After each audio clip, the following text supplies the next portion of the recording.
Hello बच्चों, chemistry class में आपका स्वागत है और मैं हूं आपका केमिस्ट्री टीचर सतीश श्रीवास्तव। आज मैं आपके लिए जो टॉपिक लेकर आया हूं और वो टॉपिक है मेरा क्या, पैरेलल और कॉम्पीटिंग रिएक्शन, समानांतर या प्रतिस्पर्धात्मक अभिक्रियाएं।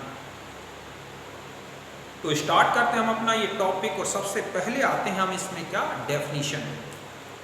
तो अगर आप इन्हें डिफाइन करें तो कह सकते हैं कि the reactions in which substance और reactant reacts in more than one way, मतलब ऐसी रिएक्शंस जिसमें एक ही reactant more than one way में रिएक्शन करता है, मतलब उसके एक से ज़्यादा पाथ होते हैं जिनसे वो प्रोडक्ट में कन्वर्ट होता है और प्रोडक्ट भी अलग अलग बनते हैं। ठीक है, मतलब है कि the reactions in which a substance reacts in more than one way are called parallel reactions। वो अभिक्रिया जिसमें पदार्थ या अभिकारक एक से अधिक प्रकार से अभिक्रिया करता है। मान लिया जाए कि A एक रिएक्टेंट है तो उसका एक पाथ ऐसा है जिसमें ये B प्रोडक्ट में चेंज हो रहा है, एक पाथ ऐसा है जिसमें ये C में चेंज हो रहा है। तो ऐसी रिएक्शंस को हम क्या बोलते हैं, इसमें पैरेलल रिएक्शंस। जैसे फिनॉल है, नाइट्रिक एसिड से रिएक्शन कराई जाए तो एक तो बनता है ऑर्थो नाइट्रोफिनॉल, एक बनता है इसका पैरा नाइट्रोफिनॉल। ठीक है, तो यहाँ पर दो प्रोडक्ट बन गए। अब इन दो प्रोडक्ट्स में से आप देख रहे हैं कि एक मेन है और एक साइड प्रोडक्ट है, या कि एक मेजर है और एक माइनर है। ये कैसे पहचाने कि कौन मेजर है और कौन माइनर है? तो इसके लिए क्या ध्यान रखना है कि रेट कांस्टेंट जो दे रखे हैं K1 K2, अगर K1 ज़्यादा है K2 कम है, इसका मतलब है कि प्रोडक्ट B बनने की रेट ज़्यादा है, तो ऐसे में ये ज़्यादा बन जाएगा, इसका परसेंटेज ज़्यादा हो जाएगा, तो ये मेन प्रोडक्ट हो जाएगा और C क्या होगा, साइड प्रोडक्ट हो जाएगा। और अगर ऐसा होता है कि K2 ज़्यादा है K1 कम है, तो उल्टा हो जाएगा, C मेन प्रोडक्ट हो जाएगा और B साइड प्रोडक्ट हो जाएगा, मतलब ये मेजर ये माइनर हो जाएगा। अगर दो से ज़्यादा प्रोडक्ट्स बनते हैं तो जिसका परसेंटेज सबसे ज़्यादा है या जिसके लिए रेट कांस्टेंट जो है सबसे ज़्यादा है वो मेन प्रोडक्ट या मेजर होगा। बाकी जैसे जैसे रेट कांस्टेंट डिक्रीज होते जाएंगे उनकी परसेंटेज भी क्या होती जाएगी, डिक्रीज होती जाएगी। तो ये एग्जाम्पल है, ये एग्जाम्पल है, ये सब क्या है, साइड रिएक्शंस या पैरेलल रिएक्शंस का एग्जाम्पल। समझ गए ना? तो आप इसे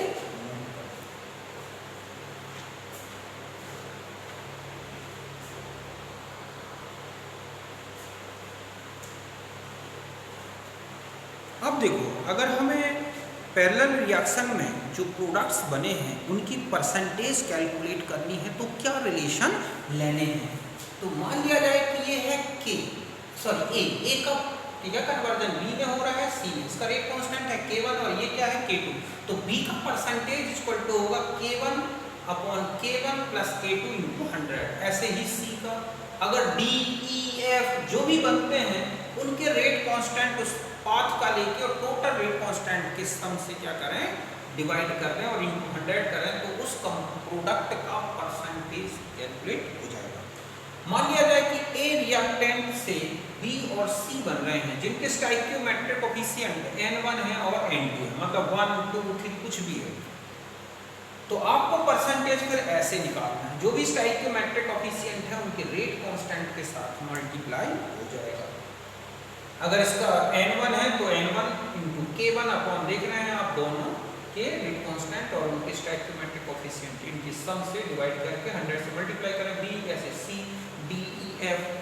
अब ये ग्राफ समझो आप, इसमें ये है कंसंट्रेशन और ये है टाइम का ग्राफ। इसमें नीचे की तरफ जो है वो टाइम के साथ जो रिएक्टेंट है उसकी कंसंट्रेशन, मतलब A है जो, उसकी कंसंट्रेशन क्या हो रही है, डिक्रीज हो रही है, तो प्रोडक्ट की कंसंट्रेशन इंक्रीज होगी। अगर मान लो K1 बड़ा है और K2 क्या है, छोटा है, तो मेन प्रोडक्ट क्या होगा, B, और उसकी कंसंट्रेशन C से ज्यादा होगी, मतलब ऐसा ग्राफ आएगा। समझ गए ना कि अगर B मेजर है तो B की ज्यादा कंसंट्रेशन है, C की कम रहेगी और A की टाइम के साथ डिक्रीज होगी। जब ये 0 हो जाएगी तो इनकी मैक्सिमम हो जाएगी कंसंट्रेशन। और उल्टा है कि K2 ग्रेटर देन K1 है, अर्थात C मेजर प्रोडक्ट है तो उसकी कंसंट्रेशन ज्यादा और B की कंसंट्रेशन कम होगी, तो A की कंसंट्रेशन टाइम के साथ इस तरह से डिक्रीज होगी।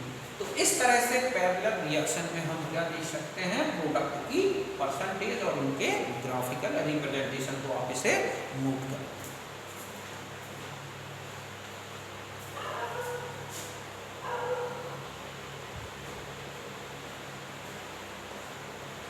अब हम आ जाते हैं पैरेलल रिएक्शन की काइनेटिक्स के बारे में। तो यहाँ पर हम फर्स्ट ऑर्डर काइनेटिक्स देखेंगे, मतलब है कि जिसमें केवल एक reactant he rate of reaction को डिटरमाइन करता है। सेकेंड ऑर्डर, थर्ड ऑर्डर, इस तरह के और भी होते हैं काइनेटिक्स, लेकिन हमें उनसे ज़्यादा लेना देना नहीं है, केवल हम फर्स्ट ऑर्डर लेके देखें।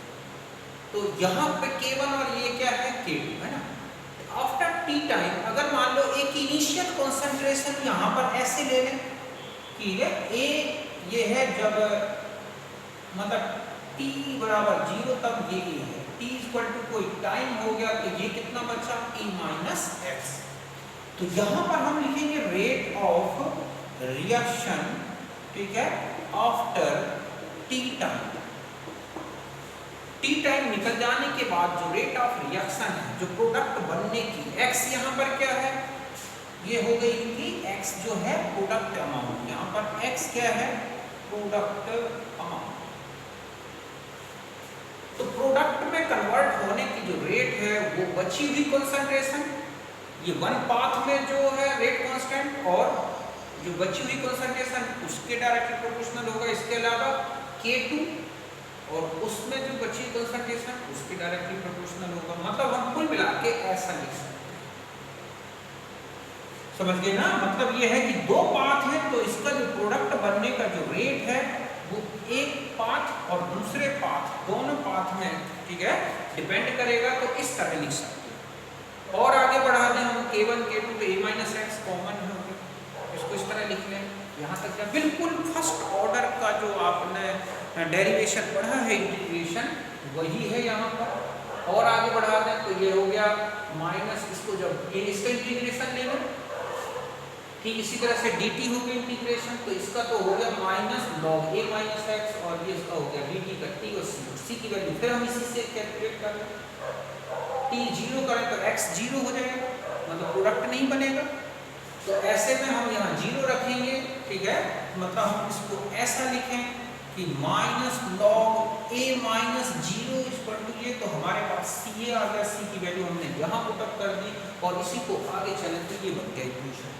और आगे बढ़ा दें 10 रेज़ पे लेंगे तो ये हो गया, जो कि बिल्कुल फर्स्ट ऑर्डर काइनेटिक का इक्वेशन है। उसमें k आया है और इसमें k1 प्लस क्या आया है, k2, क्योंकि दो पाथ में रिएक्शन चली है, इसलिए दो कांस्टेंट आएंगे। तो ये है फर्स्ट, ठीक है, पैरेलल रिएक्शन का क्या इक्वेशन, ठीक है, काइनेटिक्स का, जिसमें हम रेट कांस्टेंट के बेस पर इनिशियल अमाउंट, जहां a क्या है, initial concentration of reactant, a minus x क्या है, concentration after T time, t क्या है, रिएक्शन का टाइम है, t क्या है, टाइम ऑफ रिएक्शन, कितने टाइम तक रिएक्शन चली, बाकी K1 K2 तो दो रेट कांस्टेंट है। तो इस तरह से हमें इससे क्वेश्चंस करने हैं। तो यहाँ तक आप नोट करें।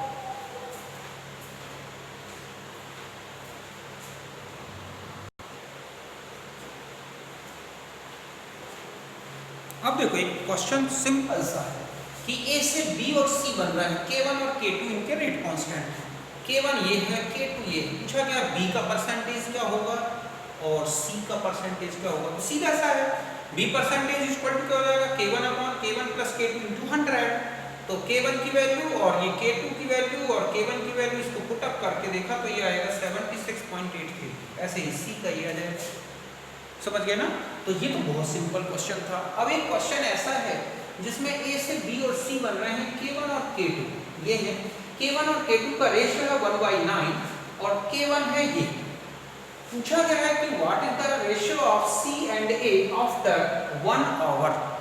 मतलब है कि 1 घंटे बाद जो रिएक्शन 1 घंटे तक चली, तब उसमें C और A का क्या कॉन्सेंट्रेशन होगा, उनकी कॉन्सेंट्रेशन का रेशियो क्या होगा। ठीक है, तो हम इसको भी सॉल्व करेंगे, पहले आप इसे नोट करें।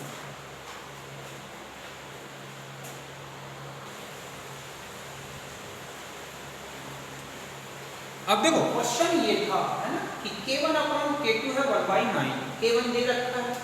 आपको बताना है कि 1 आवर के पश्चात C की क्या अमाउंट रह जाएगी, हो जाएगी, मतलब कितना बन जाएगा और A कितना बचेगा आफ्टर 1 आवर। तो सबसे पहले हमें K1 अपॉन K2 के रेशियो से K2 की वैल्यू कैलकुलेट करनी है, जो आई 11.7 into 10 to the power -5। C का परसेंटेज निकाल लेंगे, ठीक है। कैसे निकाल लेंगे, K2 upon K2 plus K1, तो ये आ गया 90%, मतलब जितना भी प्रोडक्ट बनेगा उसका 90% तो क्या है, C है। तो अब हमें क्या करना होगा कि प्रोडक्ट की अमाउंट निकालनी होगी आफ्टर 1 आवर की X कितना है। अब हम ये मान लें, क्योंकि ये हमें नहीं दिया इनिशियल कंसंट्रेशन, तो हम मान लें कि 1 मोल है, तो 1 मोल के बेस पर निकालेंगे। तो देखो ये तो रेट का ये हो गया हमारा रेट कांस्टेंट का इंटीग्रेटेड इक्वेशन। हमें K1 प्लस K2 इनको सम कर लेंगे, तो ये आएगा 13 into 10 to the power -5, 2.303। Time आपके पास 1 आवर है, मतलब सेकंड में क्यों लेना है, क्योंकि रेट कांस्टेंट की यूनिट क्या है, सेकंड इनवर्स, तो आपने इसको सेकंड में ले लिया। log 1 अपॉन 1 माइनस x, आप इसको सॉल्व करेंगे तो x की वैल्यू ये आ जाएगी, ठीक है। log लेंगे, एंटी लॉग, पहले इसका सब वैल्यू सॉल्व करके इसका एंटी लॉग ले लोगे, आ जाएगा x की वैल्यू आ गई। तो बचा हुआ 80 आफ्टर, ठीक है, ये 80 मतलब है कि लेफ्ट अमाउंट ऑफ A, ठीक है, आफ्टर 1 आवर, तो ये हो गई 1 माइनस एक्स का, x हमें पता है, तो ये हो। अब हमें क्या करना होगा, C और निकालना है, C की अमाउंट और कैलकुलेट करनी है। तो हमें जितना प्रोडक्ट बना है उसका 90% निकाल लें कि इसका 90% कितना होगा, क्योंकि C जितना भी प्रोडक्ट है उसका 90% है, और C और A के जब अमाउंट पता हो जाएंगे तो हम C और A का रेशियो निकाल लेंगे। तो पहले आप यहाँ तक कर लें।